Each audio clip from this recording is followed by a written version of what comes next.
Hello বন্ধুরা, কেমন আছো তোমরা? আশা করি তোমরা সকলে খুব ভালো আছো। আজকে আমি তোমাদের সঙ্গে ফিরনির রেসিপি শেয়ার করব। ফিরনি বানানো কিন্তু খুবই ইজি। দেখো কি সুন্দর হয়েছে, একদম ক্রিমি হয়েছে। আমি শুধু আধা লিটার দুধের ব্যবহার করেছি এই ফিরনিটা বানানোর জন্য, আর অন্য কিছু দিইনি। তারপরেও দেখো কি সুন্দর একদম ক্রিমি হয়েছে।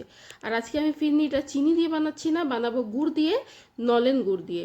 তো চলো দেখে নিই ফিরনিটা কেমনি বানাচ্ছি। এখানে আমি আধা লিটার দেখো দুধ নিচ্ছি। আধা লিটার দুধকে আমি একটা পাত্রে ঢেলে দেব, দিয়ে ভালো করে একবার নাড়িয়ে দিতে হবে যেন তলায় দুধটা না লেগে যায়। সেই জন্য এখানে আধা লিটার দুধের জন্য আমি ফুল আছে দুধটাকে বসিয়ে দিয়েছি। আর আধা লিটার দুধের জন্য আমি বড় চামচের 1 চামচ গোবিন্দভোগ চালকে আধা ঘন্টার জন্য ভিজিয়ে রেখে দিয়েছিলাম। দেখো দেখো গোবিন্দভোগ চাল নিয়েছি আমি 1 চামচ, যে আমরা খাই যেই চামচে, সেই চামচের একটু বড় সাইজের চামচের 1 চামচ আমি এখানে চাল ভিজিয়ে রেখেছি।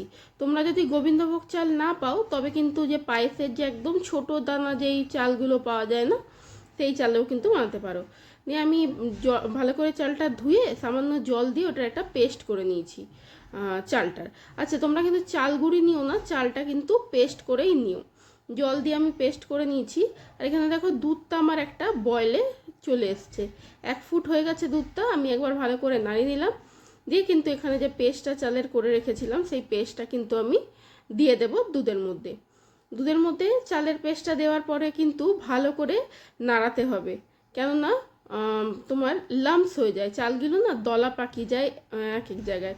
তো তার জন্য কিন্তু আমাদেরকে ভালো করে নাড়াতে হবে দুধের সঙ্গে, মানে চালটা যেন দলা না পাকিয়ে যায় আর তলায় যেন না লাগে, সেটা তো অবশ্যই ধ্যান রাখতে হবে।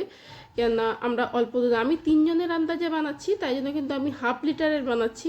তোমরা কিন্তু সেই হিসেবে যদি বেশি জনের জন্য বানাও তো সেই হিসেবে বাড়াতে কমাতে পারো, কিন্তু একদমই ঠিক মেজারমেন্ট হবে আধা লিটার দুধে 1 চামচ চাল। তো এখানে দেখো কথা বলতে বলতে কিন্তু দুধটা অনেকটা ফুটে এসেছে।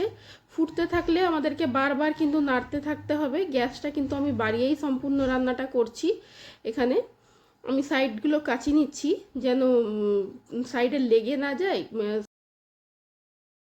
দুধটা পুরো গন্ধ যেন না বেরোয়। তোমরা যদি ড্রাই ফ্রুটস দিতে চাও এখানে কিন্তু একদম ছোট ছোট কুচি করে দিয়ে দিতে পারো। আর যদি এসেন্স কিছু ব্যবহার করতে চাও সেটাও দিতে পারো, এলাচ কেসার বা কিছু এসেন্সও দিয়ে দিতে পারো। আমি যেহেতু গুড়ে বানাচ্ছি আমি কিন্তু কিছু দিচ্ছি না। চিনি অথবা গুড় তোমরা যা দিয়েও বানাও না কেন, ফিরনিটা যখন দুধটা অনেকটা মোটা হয়ে আসবে আর চালটা ভালোভাবে বুঝবে সেদ্ধ হয়ে গেছে, তখনই কিন্তু চিনি বা গুড়টা মিশিও, তার আগে কিন্তু মিশিও না। তবে কিন্তু চালটাও ভালো করে সেদ্ধ হবে না, দুধটা অনেকটা লিকুইডই থাকলে কিন্তু অনেকক্ষণ সময় লাগবে তোমাদের ফুটাতে। না, খুব জলদি এটা মোটা হয়ে যায়, যেহেতু চালের পেস্ট আছে দুধটা কিন্তু খুব জলদি মোটা হয়ে যাবে। তো একদম ধ্যান রাখতে হবে যেন তলায় না লেগে যায়, মোটা হলেই কিন্তু তলায় লেগে যাবে। আর পাতলা বাসনে বসাবে না, বসালে একটু মোটা বাসনে বসাবে, মানে যেটার বেসটা মোটা হবে, তবে কিন্তু লাগবে না। আর একদম পাতলা ধরনের বাসনে বসালে কিন্তু পুড়ে যাওয়ার চান্স থাকে। তো এখানে দেখো কথা বলতে বলতে কিন্তু আমার এখানে হয়ে গেছে চালটা পুরো সেদ্ধ, দুধটা দেখো কতটা মোটা হয়ে গেছে। আমি এখানে নলেন গুড় নিয়েছি, কুড়িয়ে রেখেছি আমি গুড়টা। তো এই গুড়টা কিন্তু আমি 1 বাটি নিয়েছিলাম, 1 বাটি আমি পুরো গুড় দিইনি, কেন অল্পই দুধ আছে, আমার পুরোটা লাগবে না ফিরনিতে।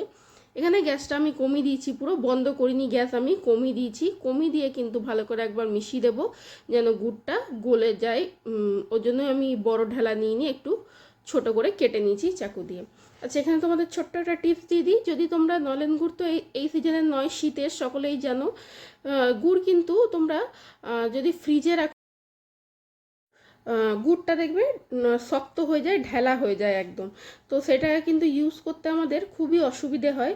আর না তো ওটা একদম যদি পুরো ঠান্ডা কাটাতে গেলে কিন্তু অনেক সময় কি হয়, পুরো গলে যায় গুড়টা।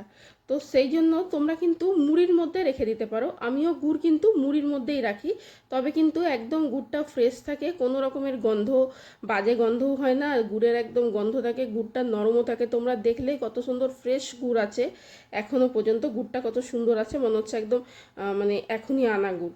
তো মুড়ির মধ্যে রাখলে কিন্তু নলেন গুড় ভালো থাকে। তো তো আচ্ছা, এখানে কথা বলতে বলতে দেখো আমি কিন্তু গুড়টা দিয়ে গ্যাস কমিয়ে রেখেছিলাম 2 মিনিট, দিয়ে 2 মিনিট পরে নাড়িয়েছি। গুড়টা কিন্তু একদম মেল্ট হয়ে গেছে। আর এখানে কিন্তু তোমার যে গুড় দিলে যে একটু জল ভাব যদি হয় সেটা কিন্তু নেই আর একদম। দেখো এখানে আমি তোমাদের হাতের সাহায্যে দেখাচ্ছি কতটা পাতলা আছে। এতটাই পাতলা কিন্তু নামাতে হবে, কেননা ফিরনি তো গরম গরম ভাল লাগে না, একটু ফ্রিজে রেখে আমরা ঠান্ডা করে খাবো। ফ্রিজে রাখলেই কিন্তু এটা তোমাদের সেট হয়ে যাবে। তো একদম যদি শুকনো শুকনো করে দাও না, সেখানে কিন্তু ফ্রিজে রাখলে একদম টাইট টাইট হয়ে যাবে। তো এরকম একটু লিকুইডি ভাব থাকবে, সেরকম ইয়েতে বন্ধ করে দিও গ্যাসটা।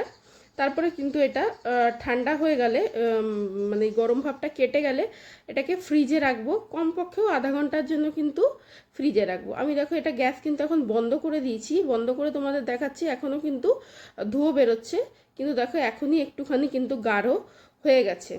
যেহেতু চালের পেস্ট রয়েছে, এটা তো জলদি গাঢ় হয়ে যায়। ফিরনি বানানো খুবই সহজ। আর সামনেই তো আসছে নতুন বছর আমাদের, পয়লা বৈশাখ।